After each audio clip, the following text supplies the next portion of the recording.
Abby Sunderland is not like most young women. While other girls her age might be concerned with what they're going to wear to school that day, in 2010, as a teenager, Abby set sail on a record-breaking sailing trip around the world. During her trip, Abby experienced both beauty and disaster. But 8 years after her journey was finished, she received a random phone call. Hello, wonderful people. I'm Scott Leffler for WonderBot.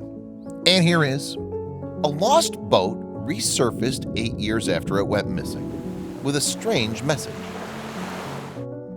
Before we begin, make sure to smash that like button, subscribe to our channel, and click the notification bell for more amazing videos.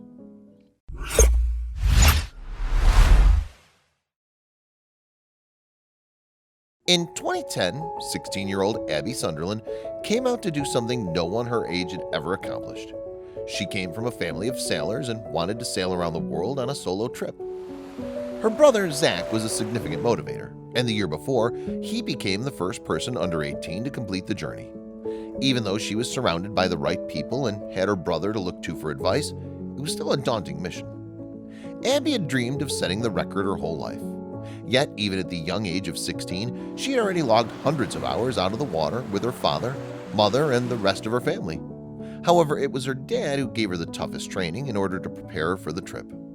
His lessons taught her the reality of what she was about to go through. Lawrence Sunderland was well aware that his daughter would face tough times, and if she wasn't properly prepared, she was doomed.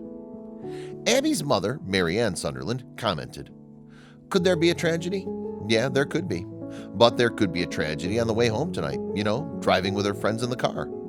So the planning of the trip began.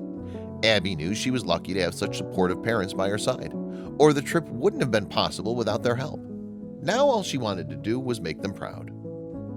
Abby's boat, Wild Eyes, was a 40-foot sloop built in 2001 and designed by Judson Yacht, and built specifically for sailing through the Southern Ocean. Before being owned by the Sunderlands, it went under the name BTC Velocity and finished second in the Class 3 category of the Around Alone 2002 race. The vessel was built using fiberglass with Kevlar reinforcement into 5 watertight compartments. It was purchased in 2009 by the Sunderland family and was refitted in Marina del Rey, California with new electrical, communication, and navigation systems. The route that Abby planned to sail began in Marina del Rey, California, then to Cape Horn, Cape of Good Hope, Cape Lewin, and back to Marina del Rey. The goal was to complete the circumnavigation with a series of 10 legs, all solo and unassisted, following definitions set by the International Sailing Federation World Sailing Speed Record Council, in which, according to them, the equator must be crossed in order for the trip to count as a full circumnavigation. Not only did Abby need to be aware of all the weather coming her way to avoid disaster, there were also pirates roaming the seas. However, there was little she could do in order to prepare for the possibility of running into a ship of violent criminals. Abby admitted she was definitely nervous, but her fears wouldn't hold her back. Then on January 23, 2010, she boarded her ship called Wild Eyes and set sail for Marina del Rey, California. Almost immediately after setting sail for Marina del Rey, Abby realized just how serious a situation she was up against.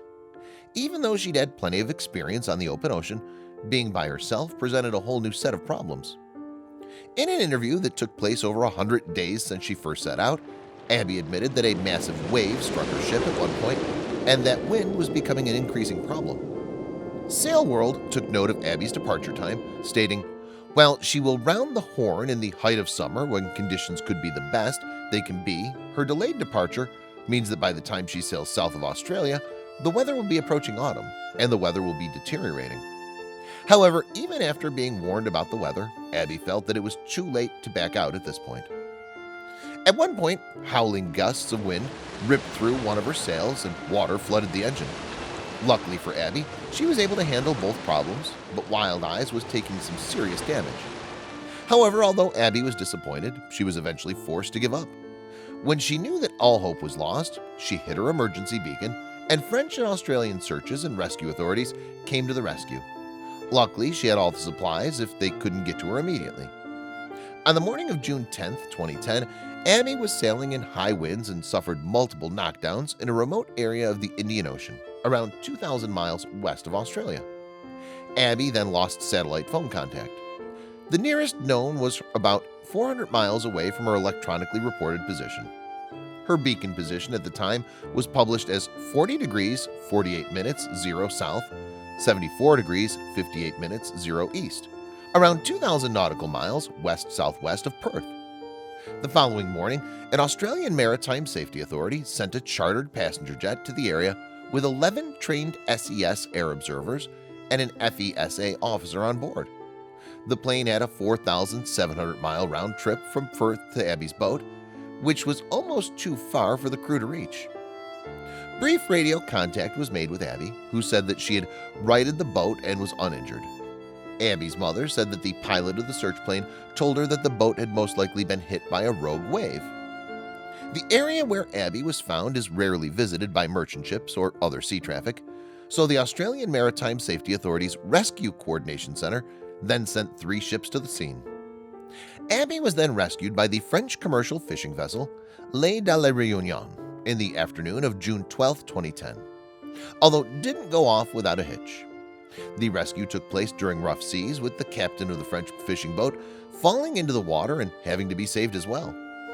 Her parents wrote to her followers saying, "Abby has a dry suit, survival suit, life raft, and ditch bags with emergency supplies.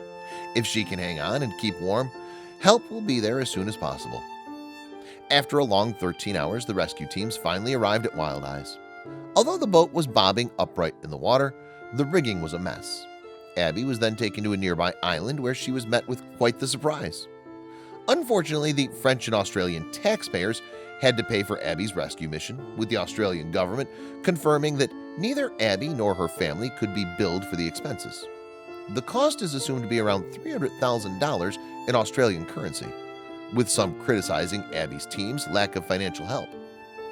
The Daily Telegraph went so far as to state, "Failed teen solo sailor Abby Sunderland's team did not put a cent towards her rescue, but still tried to get the public to pay for the boat's salvage."